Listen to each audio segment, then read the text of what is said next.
বন্ধুরা, আপনারা অনেকে হয়তোবা জানেন না যে বাংলাদেশ থেকে ইতোমধ্যে 6,28,000 ইমো অ্যাকাউন্ট ডিলিট করে দিয়েছে ইমো কর্তৃপক্ষ।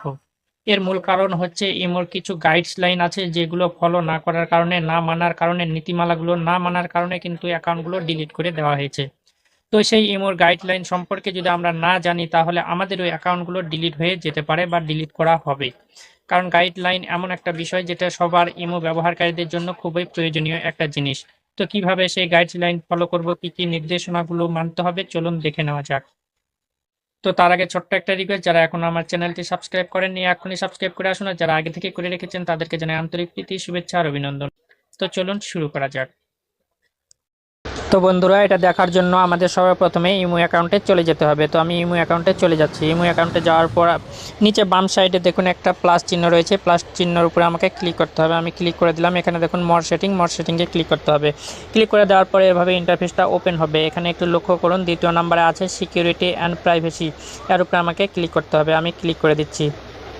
ক্লিক করে দেওয়ার পরে এভাবে ইন্টারফেসটা ওপেন হলো। এখানে লক্ষ্য করুন অনেকগুলো কিন্তু অপশন রয়েছে। এখানে 5 নম্বরে দেখুন লগইন প্রোটেকশন, এর উপরে আমি ক্লিক করতেছি। ঠিক আছে, ক্লিক করলে এখানে একটা অপশন চালু হবে, এই যে দেখুন লগইন প্রোটেকশন, বেসিক প্রোটেকশন। এটা যদি আমি ওকে করে দেই তাহলে কি হবে যে এখন যদি কেউ আমার মানে ফোনটা ইউজ করে বা কোন কোন আমার নাম্বার দিয়ে অন্য কোনো ডিভাইসে যদি কেউ আমার এই ইমো অ্যাকাউন্টটা লগ ইন করে তাহলে কিন্তু আমার কাছে একটা নোটিফিকেশন আসবে, একটা পিনকোড আসে, সেটা যদি জেনেও যায় এবং আমার নাম্বারও জেনে যায়, জানার পরেও যদি মানে ওখানে লগ ইন করার চেষ্টা করে অন্য কোনো ডিভাইসে, তবে কিন্তু লগ ইন হবে না। আমি এখানে ইয়েস এবং নো লেখা আসবে আমার কাছে, আমি যদি ইয়েসে টাইপ করি তাহলে লগ ইন হবে, আর নো করলে হবে না। ঠিক আছে, এটা ছিল 1 নম্বর। দ্বিতীয় নম্বরে এখানে দেখুন চ্যাট অ্যান্ড কল প্রাইভেসি। সর্বপ্রথমে দেখুন চ্যাট অ্যান্ড কল প্রাইভেসি, এটি যদি আমি চালু করে রাখি তাহলে কি হবে, এই যে নিচে লক্ষ্য করুন ব্লক স্ক্রিনশট ফর কল। ঠিক আছে, এটা আমার অন করা আছে ব্লক স্ক্রিনশট।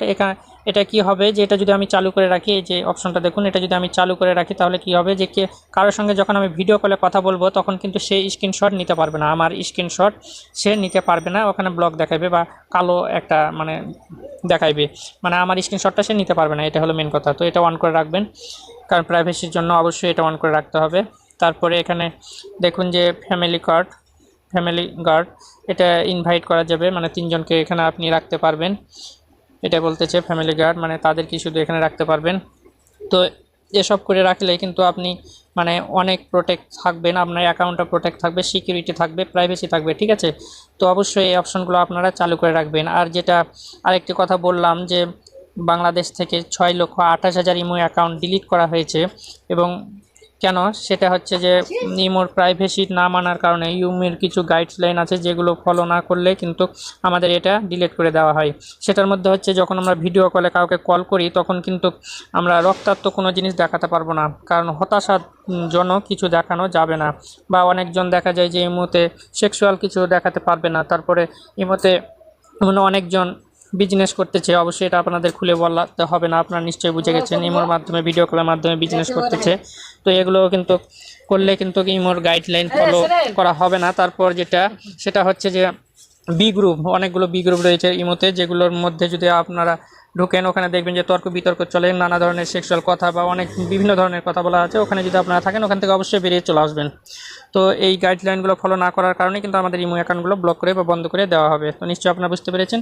তো আজকে এই পর্যন্তই, আবার দেখা হবে নতুন কোনো ভিডিও নিয়ে। সেই পর্যন্ত সবাই ভালো থাকবেন, সুস্থ থাকবেন, এই কামনায় বিদায় নিচ্ছি। আমি শ্রী নারায়ণ মালকার জীবন, আর আপনারা দেখছিলেন নারায়ণ টেক চ্যানেল।